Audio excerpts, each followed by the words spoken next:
어떤 고위 공직자가 공직 생활 내내 세금 빼돌려서 일제 샴푸 사고 가족이 초밥 먹고 쇠고기 먹었습니다.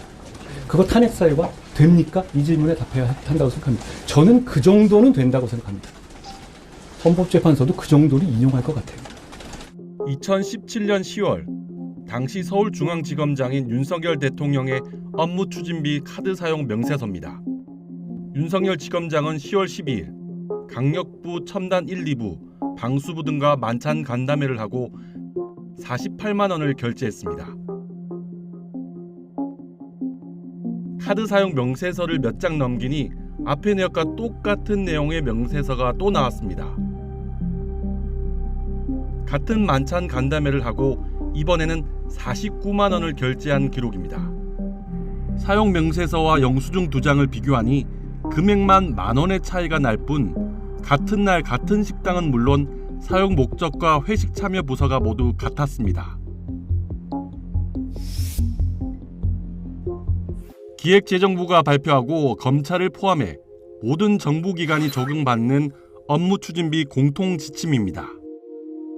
공무원이 업추비로 50만 원 이상을 쓰게 되면 반드시 참석한 사람의 소속과 성명을 쓰도록 규정하고 있습니다. 카드 쪼개기 결제는 정부기관의 업무추진비 감사 때 가장 기본으로 확인하는 위반 사항입니다.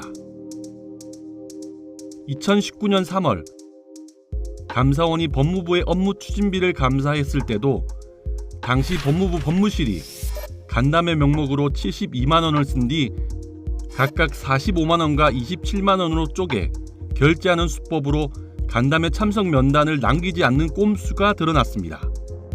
감사원은 이런 식의 카드 쪼개기 행위가 세금 집행의 투명성을 훼손한다고 지적했습니다. 쪼개기 결제 말고도 문제는 또 있습니다.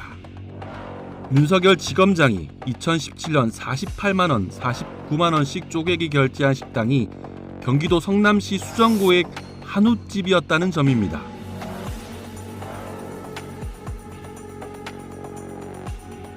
서초동 서울중앙지검에서 자동차로 30분 넘게 달리면 서울과 성남의 경계, 청계산 자락에 그 한우집이 나오는 겁니다.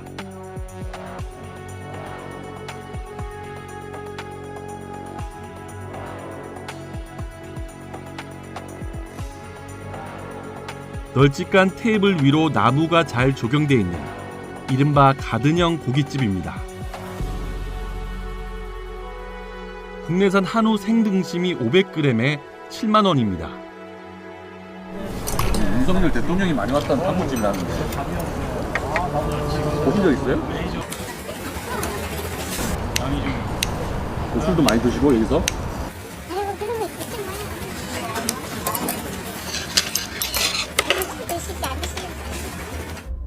서울중앙지검장 시절 윤석열 대통령은 성남의 이 한우집을 2017년 2번, 2018년 1번, 2019년 3번, 모두 6번 방문해 943만 4천 원의 업무 추진비를 썼습니다.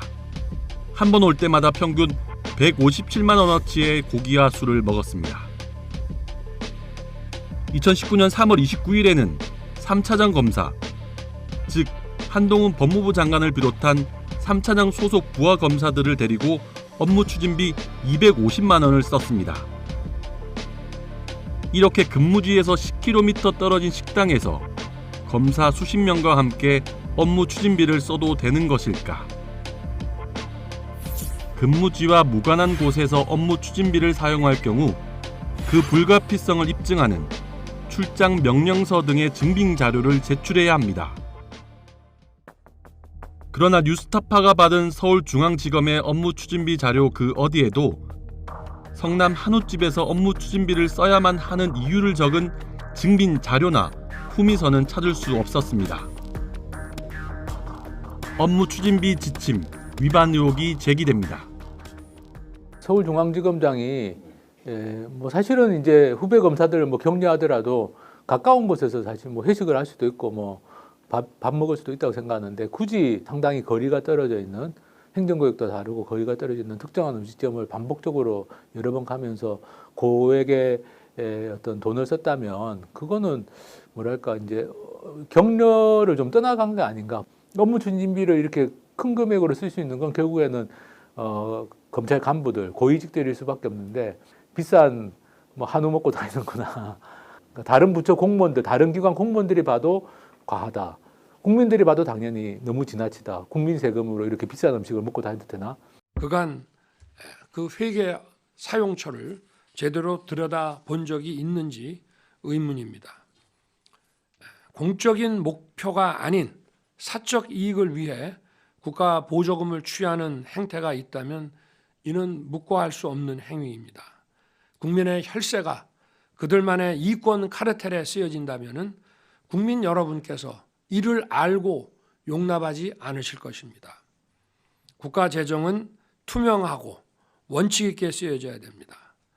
국민의 혈세를 쓰는 곳에 성역은 있을 수 없습니다. 내로남불 오지네.